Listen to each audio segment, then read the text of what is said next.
Assalamualaikum warahmatullahi wabarakatuh. Apa kabar anak-anak kelas 10 SMN 7 Pandeglang? Kali ini kalian akan belajar tentang metode ilmiah. Semoga kalian sehat selalu. Dan sebelum belajar, yuk sama-sama kita ucap Bismillahirrahmanirrahim. Oke, langsung saja. Metode ilmiah, apa itu metode ilmiah? Metode ilmiah adalah cara yang dilakukan oleh para ilmuwan untuk menyelesaikan permasalahan atau menemukan ilmu pengetahuan.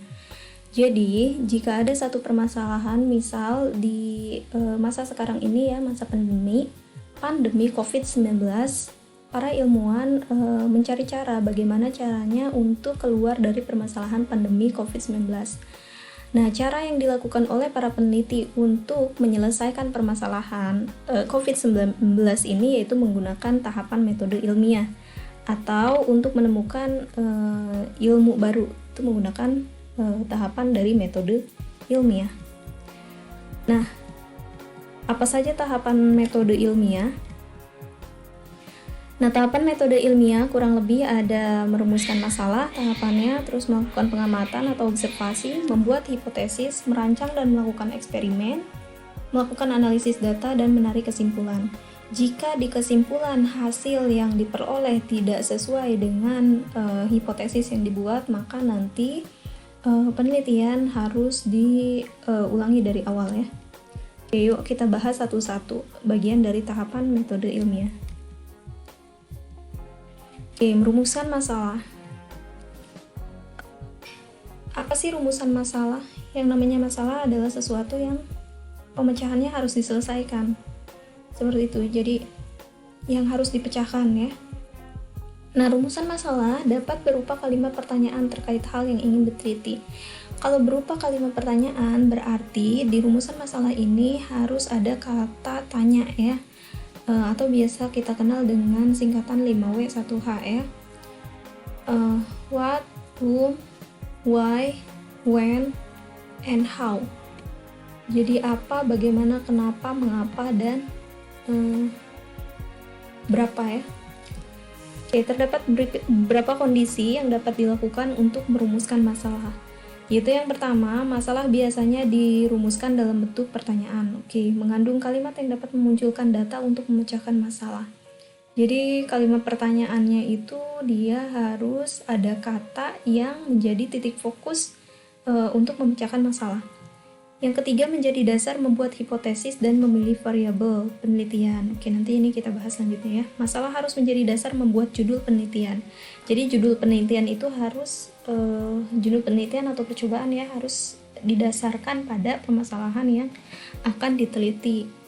Misal di masa pandemi kali ini, yaitu pandemi COVID-19, para ilmuwan, ahli virus dan ahli obat ingin memecahkan permasalahan pandemi sekarang. Maka mereka misal bagaimana cara memecahkan masalahnya, yaitu dengan cara menemukan obat atau bisa juga menemukan vaksin untuk virus baru ini. Nah, jadi judul penelitiannya bisa seperti ini. Analisis obat COVID-19 atau COVID-19 dari hasil modifikasi beberapa obat, misalnya. Ini hanya permisalan. Oke, lanjut. Selanjutnya, nah ini contoh merumuskan masalah. Ini contoh masalahnya. Ini contoh masalah yang Ibu ambil ya. Masalah yang diamati yaitu saat menemukan peristiwa perbedaan nyala api saat ditempatkan di wadah tanpa air, dia akan lebih cepat padam saat ditutup daripada api yang ditempatkan pada wadah yang berisi air. Jadi bisa jadi suatu masalah itu kita temukan dengan kebetulan ya, atau tidak disengaja. Misal ibu mengamati lilin yang dinyalakan di atas piring, terus piring tersebut diberi air, terus lilinnya ibu nyalain. Dengan tidak sengaja ibu tutup si lilin tersebut. Ternyata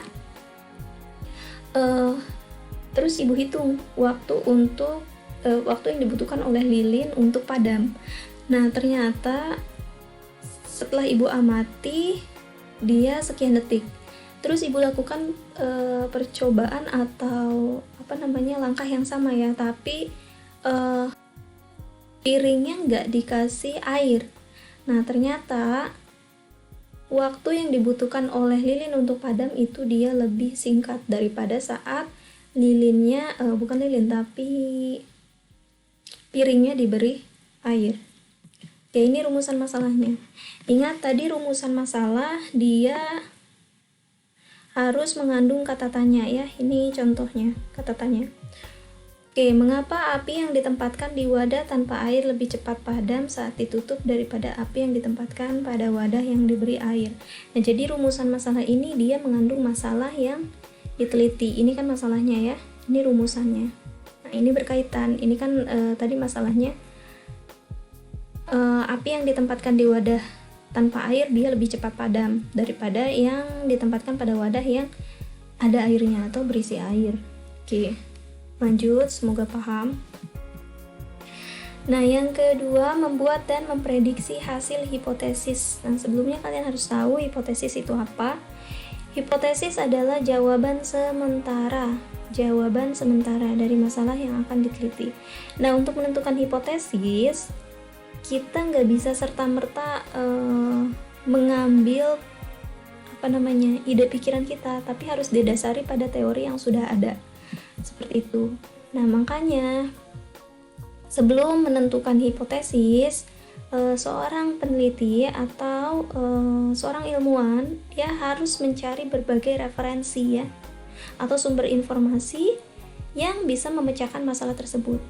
Nah, berarti di sini kita harus pintar-pintar mencari kata kunci dari permasalahan, dari rumusan masalah yang telah kita buat. Seperti itu. Tadi kan nyala api ya, tentang nyala api, lamanya nyala api.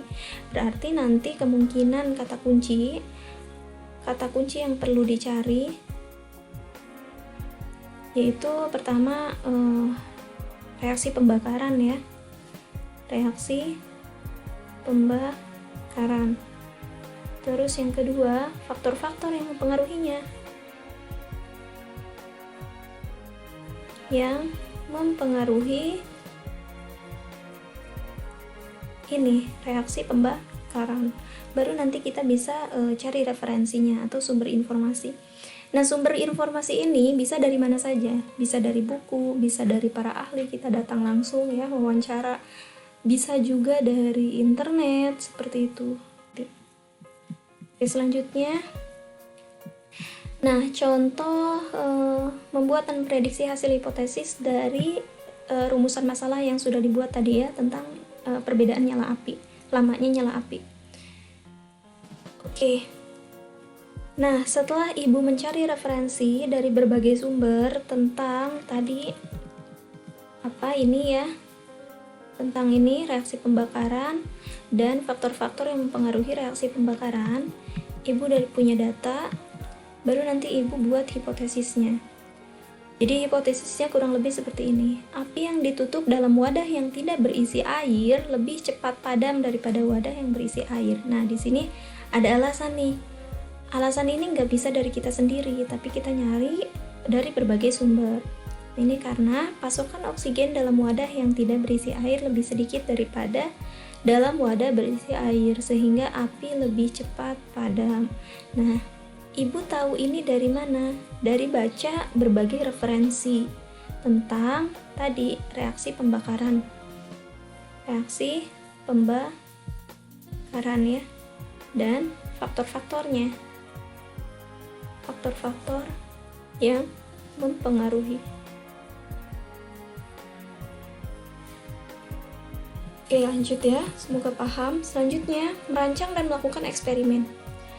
Nah, saat kita akan merancang percobaan atau eksperimen, kita perlu mengontrol atau mengkondisikan hal yang akan kita teliti agar sesuai dengan hipotesis yang kita buat ya. Nah, jadi harus kita kontrol. Nah, untuk mengontrol itu kita butuh variabel penelitian. Nah, Ibu, variabel penelitian itu apa sih? Variabel penelitian adalah faktor yang menyebabkan perubahan dalam penelitian. Oke, ada 3 variabel penelitian.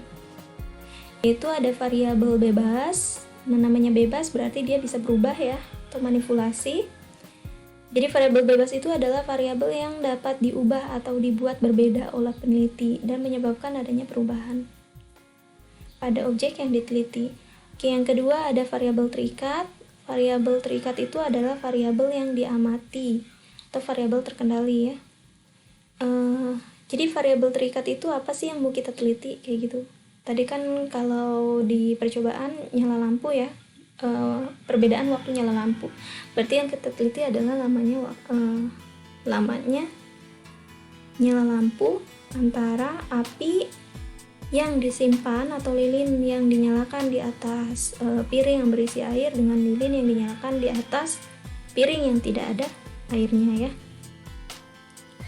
Oke, variabel terikat itu adalah variabel yang berubah karena adanya perubahan pada variabel bebas. Oke, selanjutnya variabel tetap atau variabel terkontrol. Namanya tetap atau terkontrol berarti dia dibuat sama ya. Variabel yang dibuat sama. Jadi sedemikian mungkin harus sama dan tidak berubah dengan adanya perbedaan variabel bebas. Oke, contoh melakukan eksperimen. Oke, Ibu coba jelaskan ya yang termasuk variabel bebas terikat sama variabel kontrol. Nah, di sini harusnya ada dua perlakuan. Kalau ini kan dia piringnya diisi air semua ya. Ini tahapannya. Ini tahapan yang pertama, ini yang kedua, ini yang ketiga, tahapan dalam percobaan. Nah, ini kan cuman ada satu piring. Harusnya di sini ada dua piring. Jadi piring yang kedua, yang ini diisi air. Yang piring kedua, dia piringnya kosong tanpa air. Nah, ini dia kosong ya, kosong atau tanpa air, tapi di atasnya dinyalakan lilin percis seperti ini lilin percis sama seperti ini, cuman bedanya kalau yang ini ada air, yang ini kosong, nggak ada air. Oke, yang mana yang merupakan variabel bebas. Jadi variabel bebas itu adalah variabel yang dibuat berbeda. Contoh, di sini mana yang dibuat berbeda? Oke, yang dibuat berbeda adalah ini, airnya ya. Satu diisi air, yang satu lagi kosong. Berarti itu dia variabel bebas. Terus variabel terikat atau variabel yang diamati. Apa yang diamati? Yang diamatinya adalah lamanya nyala api. Berarti variabel terikatnya adalah lamanya nyala api antara lilin yang dinyalakan di atas piring yang ada airnya dengan lilin yang dinyalakan di piring yang kosong. Oke. Dan variabel terkontrol. Variabel terkontrolnya tuh yang mana? Variabel terkontrol itu adalah variabel yang dibuat sama. Nah, berarti yang dibuat sama itu apa? Piringnya harus sama ya. Terus gelas juga harus sama ukurannya maupun jenisnya. Terus lilin juga harus sama. Terus apalagi yang dibuat sama, stopwatchnya juga harus sama ya. Jadi, nah di sini untuk variabel bebasnya nih ya, wadah yang berisi air, yang satu berisi air dan yang lain tidak berisi air. Jadi yang dibuat berbeda. Oke, variabel terikatnya yaitu ini, lamanya nyala api pada kedua wadah dengan perlakuan berbeda. Lamanya atau waktu nyala api ya sama. Nah, variabel terkontrolnya ini, banyaknya air yang ditambahkan. Oke, karena yang satu kosong, yang satu tidak, berarti ini termasuk ya. Besar wadah dan gelas yang digunakan. Nah, ini piring sama gelasnya dia harus benar-benar sama. Terus ukuran lilin yang digunakan. Oke ya, semoga kalian paham. Selanjutnya, merancang dan melakukan eksperimen. Setelah menentukan variabel penelitian, selanjutnya kita dapat merancang prosedur percobaan, menentukan alat dan bahan yang dibutuhkan dan mempersiapkan rancangan untuk penulisan data yang diperoleh. Oke, berarti sebelum melakukan eksperimen kita harus menggambarkan atau membayangkan kira-kira apa saja alat dan bahan yang dibutuhkan. Seperti itu ya. Nah, contoh di sini menentukan alat dan bahan. Tadi kan kita ingin menentukan lamanya api ya, lamanya api menyala. Berarti di sini alatnya tentu tadi ada gelas, ada piring, terus ukurannya harus sama stopwatch buat mengukur waktu. Karena yang akan kita teliti, yaitu lamanya waktu nyala ya. Nah, bahannya tadi kita butuh air ya, ini diperkirakan saja, terus lilin sama korek. Bedanya apa alat sama bahan? Alat itu adalah sesuatu yang bisa dipergunakan berulang kali biasanya. Nah, kalau bahan dia digunakan hanya satu kali, jadi sekali habis. Itu biasanya disebut sebagai bahan ya. Oke, lanjut. Nah, kalau udah tahu alat bahannya sama variabelnya, nanti kita tentukan prosedur percobaannya. Nah, ini prosedurnya ya. Siapkan 2 buah piring, isi piring, nyalakan api, nyalakan stopwatch, amati yang terjadi. Jadi ini dia harus berurutan.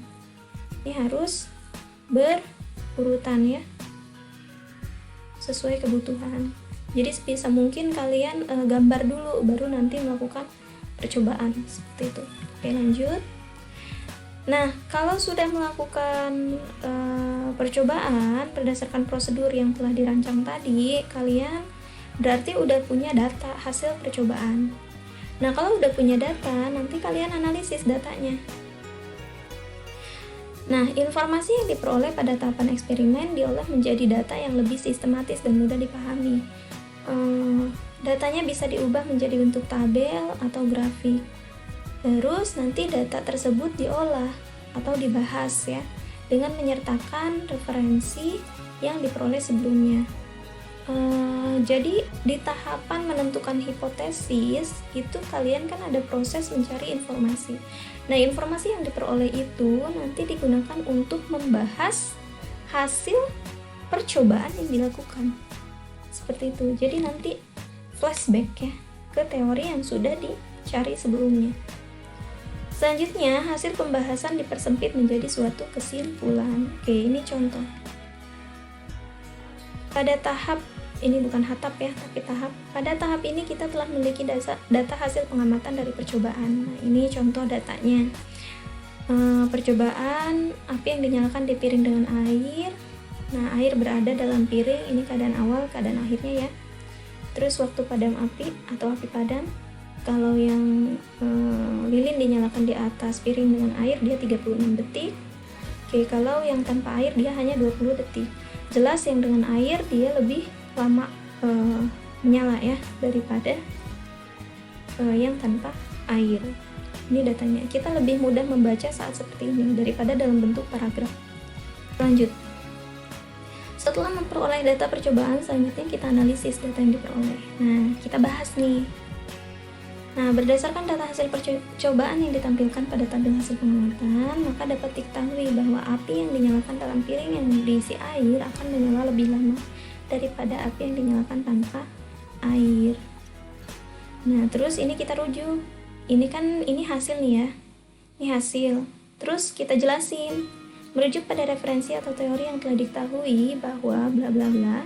Terus nanti ujungnya kalian harus sertakan ngutip dari mana referensi atau teori yang kalian kutip ya, kalian ambil. Misal saya ngambil teori itu dari James A. Brady, saya ngambil dari Brady. Nanti kalian tulis nama asli dia kan James A. Brady ya, kalau tidak salah.